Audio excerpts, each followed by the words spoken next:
Celebrity guest stars. They've become a staple of Doctor Who since it was brought back in 2005. When a new series goes into production, it's always an exciting time to be a fan, because we get a steady string of rumours, teases, and casting announcements right up until the release of the first episode. It's become such a big part of the show's identity that the Coming Soon trailer for Series 11 was literally just a list of the upcoming guest stars. I thought it would be fun to make a video looking back at some of the celebrities who have had cameos, supporting roles, and even starring roles in episodes of New Who. So I'm going to take a look at the good, the bad, and the completely forgotten, and see whether or not we can come to a conclusion about what makes an appearance like this work. I won't be taking a look at the people who appeared in the show before becoming famous, so I don't want any of you to comment, "Bro, you forgot Andrew Garfield." And I'm not going to be talking about Alex Kingston or Maisie Williams because they were recurring characters. I'll just reflect on the already established celebrities who were given a one-off role in the show. I'll start with the cameos. These are the times where celebrities play really minor characters. They're usually given a few lines of dialogue, enough to make you go, "Hey look, it's them," but they don't really tend to play a key part in the story beyond that.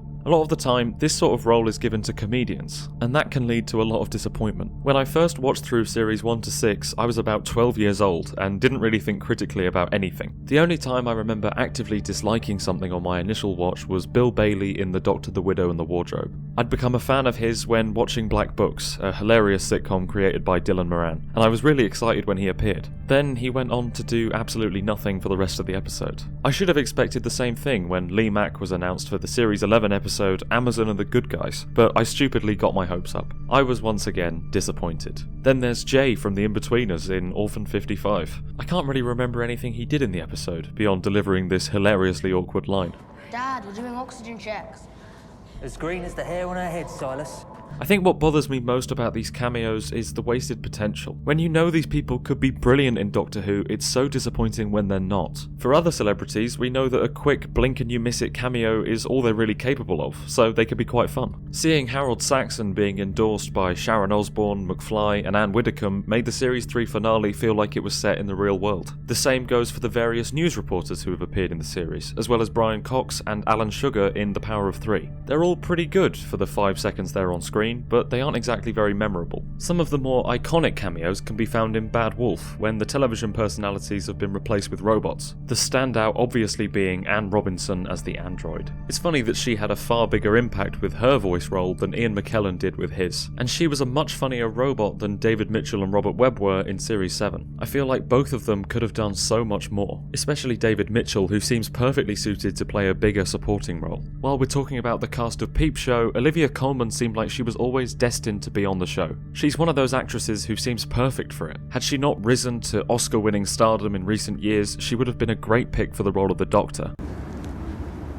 I'm usually in everything. But we got her inevitable appearance in the show back in the 11th hour, as someone who was essentially an extra. It may have been that she wasn't keen on doing much more. That could be the case for all of these cameos. I'm not necessarily blaming the celebrity, or the writers, or anyone in particular. I'm just saying I wish we'd been given proper Olivia Colman, or no Olivia Colman. Another one whose feature seemed inevitable was Stephen Fry. After a lot of teasing, the announcement finally came that he would appear in the first episode of Series 12. It was rather exciting. But when Spyfall Part 1 came out, most people were wrapped up in discussion about the new master, and rightly so, but very few people were talking about Stephen Fry. I don't know, I kind of feel like if you have Stephen Fry in your episode, you want that episode to be seen as the Stephen Fry episode. The show got their one go with him and made him a pretty unimportant role that could have been given to anyone, even a disguised Chris Chibnall. It's not that he was bad with what he was given, it's just that he was given so little. That's the worst part about this type of guest appearance. A lot of these cameos show a lot of promise, but never live up to it.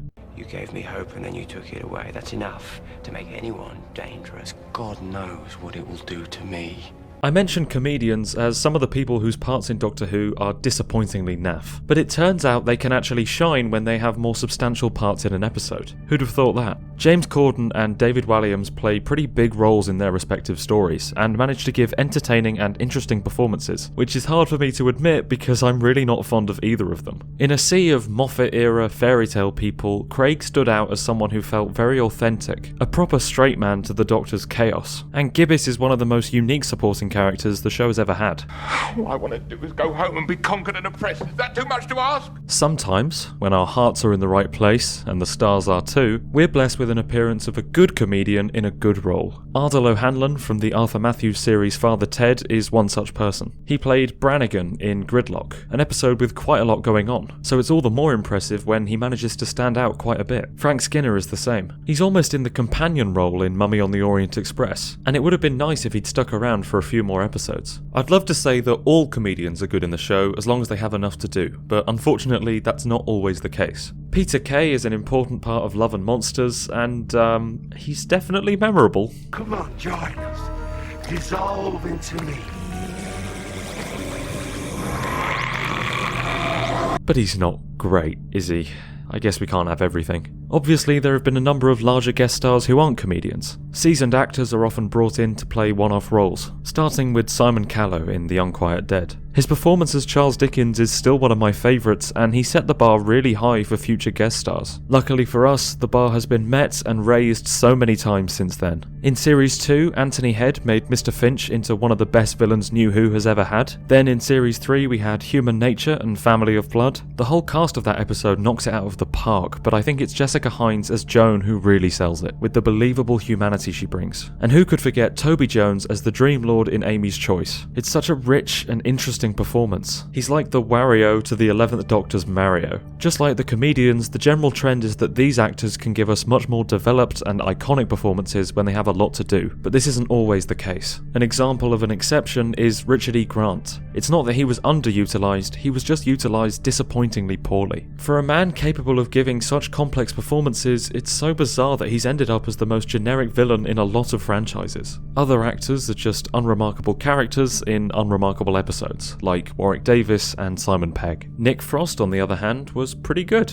The guest stars in the specials usually are. Michael Gambon and Claire Skinner arguably play more important roles in their episodes than the Doctor does, and they're both the best parts of the stories they feature in. I'm not sure whether Lindsay Duncan has a bigger role than David Tennant in Waters of Mars, but by God does she steal the show. As does David Morrissey in The Next Doctor. I need to make videos on those two stories at some point because Adelaide Brooke and Jackson Lake are two of the absolute best Doctor Who characters. I do think Christmas specials have a bit of magic to them, because even Kylie is pretty good. And on 2 occasions, Christmas guest stars have become full companions. 3 if you count Wilf, which is a testament to the impression made by Bernard Cribbins, Catherine Tate and Matt Lucas. It's nice when guest stars pop up again. I'm keeping my fingers crossed for the return of Alan Cumming. His role as King James in The Witchfinders is, to me, the highlight of Chris Chibnall's time running the show. I would love to see him in some future episodes, the same way Ian McNeece's Churchill was sprinkled throughout the Matt Smith era.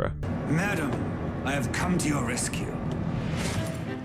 King James, Your Majesty. You may prostrate yourselves before me, God's chosen ruler and Satan's greatest foe.